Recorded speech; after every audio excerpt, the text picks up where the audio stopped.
और मेरे बाबर आजम के फैंस अस्सलाम वालेकुम, मोहम्मद रिजवान के फैंस वालेकुम सलाम, और नसीम शाह के फैंस चलेगा कोने में, क्योंकि नसीम शाह के फैंस कुछ ऐसे ही होते हैं, वो खुसरे ही होते हैं। जाहिर सी बात है, मुझे नहीं पता कि नसीम शाह के कोई फैंस होते भी है कि नहीं होते। साले कमेंट सेक्शन में आकर मेरे ऐसे गालियां दे रहे जैसे मैं तुम्हारा जीजा लगता हूं।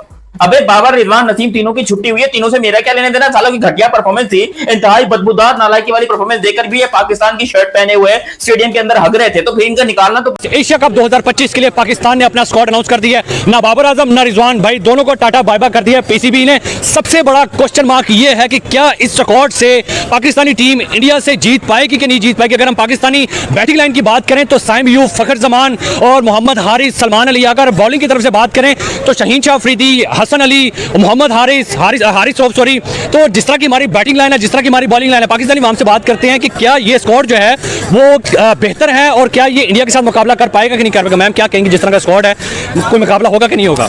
मैंने ना पहला स्क्वाड का वो देखा photo, I have it in my phone already and I was like ठीक है ये क्या हो रहा है। सो यार देखो मुकाबला कैसे करेंगे। एक तरफ अभिषेक शर्मा है, एक तरफ हम लोगों को नजर आ रहा है जी Surya Kumar Yadav, Tilak Varma, Sanju Samson, Shreyas Iyer also never disappoint, he never disappoints. और फिर उसके बाद the one and only Hardik Pandya, the universal allrounder when it comes about Pakistan.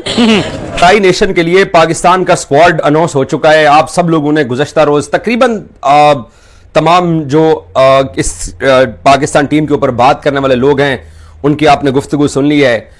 मैं जो बात करना चाह रहा हूं वो स्पेशली बाबर आजम के ऊपर बात करना चाह रहा हूं कि बाबर आजम पाकिस्तान के T20 स्क्वाड का एशिया कप का हिस्सा क्यों नहीं बन सके हैं। एक थॉट था कि फखर जमान क्योंकि इंजर्ड हुए हैं तो फखर जमान की जगह बाबर आ सकते हैं।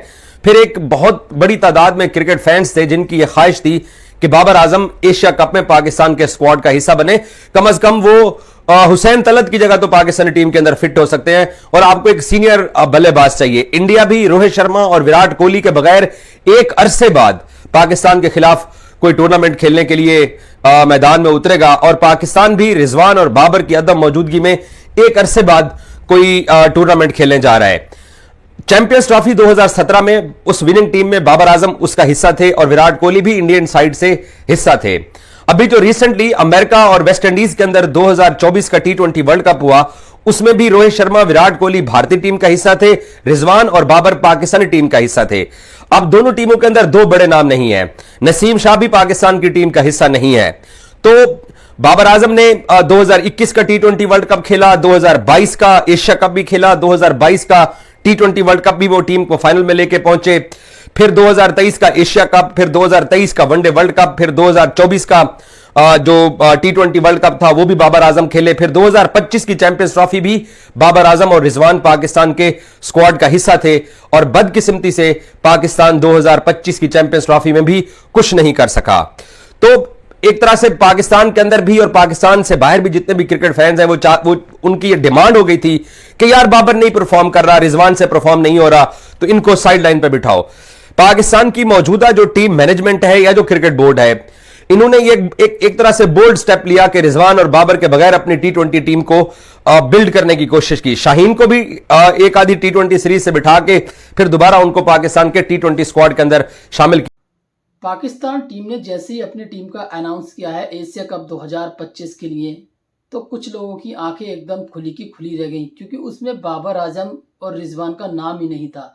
क्योंकि पहले से ये अनुमान लगाया जा रहा था कि इस बार जो एशिया कप 2025 के लिए पाकिस्तान अपनी टीम घोषित करेगा उसमें बाबर आजम और रिजवान का नाम शायद ना हो।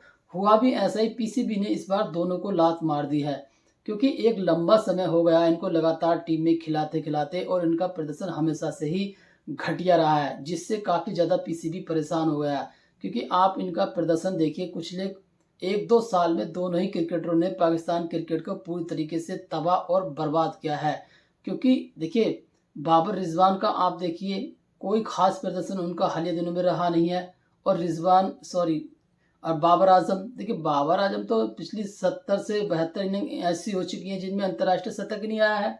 2-2.5 साल हो गए उनके बैट से कोई भी शतक निकले हुए। तो ऐसे में इनकी T20 में जगह बनती भी नहीं है। दोनों के स्ट्राइक रेट की बात करें तो एक का 120, एक का 117-18 रन, तो इस स्ट्राइक रेट के साथ ये T20 में फिट नहीं बैठते हैं। इसलिए पीसीबी ने दोनों को लात मार दी और शायद इनका ये कैरियर का एंड हो गया कि भविष्य में ये T20 में आपको खेलते ना दिखाई दें। इसको लेकर भी पाकिस्तानी मीडिया में काफ़ी ज़्यादा खुशी है कि चलो कम से कम इन दोनों को खिलाड़ियों को बाहर किया, जिससे आगे का पाकिस्तान का जो युवा है उसको मौका मिल सके। आप देखिए पाकिस्तानी मीडिया का रिएक्शन। मैं मिलता हूँ वीडियो के एंड में। बाबर और रिजवान दोनों ही एक एक टीम के कप्तान हैं और दोनों ही डाउनहिल में जा रहे हैं और पिट नज़र नहीं आ रहा कि कहाँ पर रुकेगा काम जाके। तो I think one has to come up कि आप 44 रन कर रहे हैं, आप there has to be something out of the box kind of thinking for both of them because ये अल्टीमेटली इम्पैक्ट डालेगा। I think they've been dropped from T20, right? Both of them, right? लग यही रहा है कि आहिस्ता-आहिस्ता management में But भी given the thinking performances, is So it I too think early the to say? management make it easier for Sana. I think the management is thinking about to move away. to move away. Right decision of the management if they're thinking to move They away. have to prove this, ना यार. But again, 100 के strike rate से खेला बहुत 98 के strike हाँ rate से खेला यहाँ किधर पे कैसे अच्छा करेंगे? अब 200 का स्ट्राइक रेट नॉर्मल है। आखिरी क्रिकेट में 200 का स्ट्राइक रेट नॉर्मल है। आजकल कोई 120 से भी खेल रहा है तो वो कहते हैं यार नहीं, ये तुम्हारा स्ट्राइक रेट ठीक है नहीं है। ये बात सच है। और अगर आप 100 के स्ट्राइक रेट से खेलो there is a problem. Stadium के अंदर हग रहे थे तो फिर इनका निकालना तो बनता था कि नहीं बनता था। लेकिन यहाँ पर तुम लोग मुझे क्रिटिसाइज कर रहे हो कि तेरी वजह से बाबर को छुट्टी देती और तेरी वजह से रिजवान को छुट्टी देती और तेरी वजह से नसीम और मेरे मामा के लड़के हैं जो मैं इनको सपोर्ट करूं या फिर इनको हटाऊं।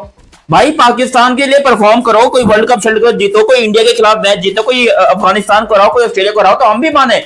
साला इंडिया के सामने जाते इनकी टट्टियां निकल जाती हैं, इंडिया के सामने जाते इनकी शलवारें उतर जाती हैं। और ये पाकिस्तान के बने पड़े हैं सुपरस्टार्स कि हम हैं जी सुपरस्टार्स, हमें आके सपोर्ट करो। बाबर हो रिजवान हो सबकी तरह ऐसी की तैसी करते हैं। और कौन कौन जो है सिलेक्ट होना चाहिए था नहीं हुआ या फिर किस किस को सिलेक्ट ना करके बहुत अच्छा किया, सब कुछ डिटेल में बात करते हैं। लेकिन अभी तक आपने चैनल सब्सक्राइब नहीं किया तो सब्सक्राइब करो और सब्सक्राइब करते बेल आइकन दबाओ। पाकिस्तान के दो भले सुपरस्टार्स, बहुत ही शानदार और अति उत्तम खिलाड़ी, जिसमें सबसे आपको पता है कि पहले बाबर और रिजवान आते हैं और इनकी सिलेक्शन ना होना ये पहली दफा ऐसा हुआ है कि पिछले 10 साल के अंदर बाबर किसी पाकिस्तान के टूर्नामेंट के अंदर, पाकिस्तान के नहीं बल्कि आप एशिया का भी टूर्नामेंट ले रहे हो ना, इंटरनेशनल तो है ना, ये पहली बार ऐसा हो रहा है बाबर आजम उस टूर्नामेंट के अंदर पार्टिसिपेट नहीं कर रहा। हालांकि इससे पहले जितने टूर्नामेंट्स हुए हैं बाबर मोस्ट में एज एन कैप्टन ही खेला है। 2021 world cup captain, 2022 Asia cup captain, 2022 world cup captain, 2023 Asia cup captain, 2023 का वर्ल्ड कप कैप्टन, 2024 का वर्ल्ड कप कैप्टन। तो बाबर ने ज्यादातर कैप्टन ही रिप्रेजेंट किया है। लेकिन मसला यहां पर यह आ गया है कि अब बबरों को कोई प्लेयर के तौर पर भी घास नहीं डाल रहा। यार बाबर आजम के साथ इतनी गंदी नाइंसाफी क्यों की? मुझे इसका जवाब चाहिए कि मेरे बाबर के साथ इतनी गंदी नाइंसाफी क्यों की? वो बेचारा इस टाइम के ऊपर मरने का ना सोच ले। मेरे को तो ये डर लग रहा है इतना। अब देखिए बाबर आजम को जब से बाहर किया है सबसे ज्यादा जो बुरा लग रहा है वो किससे लग रहा होगा? आप सभी को पता है कि वो एक ही खिलाड़ी है जो सबसे ज्यादा जिसके ऊपर लगता है वो है तनवीर अहमद। ये हमेशा से बाबर आजम के सपोर्ट में खड़ा रहता है, बाबर आजम की इतनी तारीफ करता है, बाबर आजम के कच्चे तक की ये तारीफ करता है।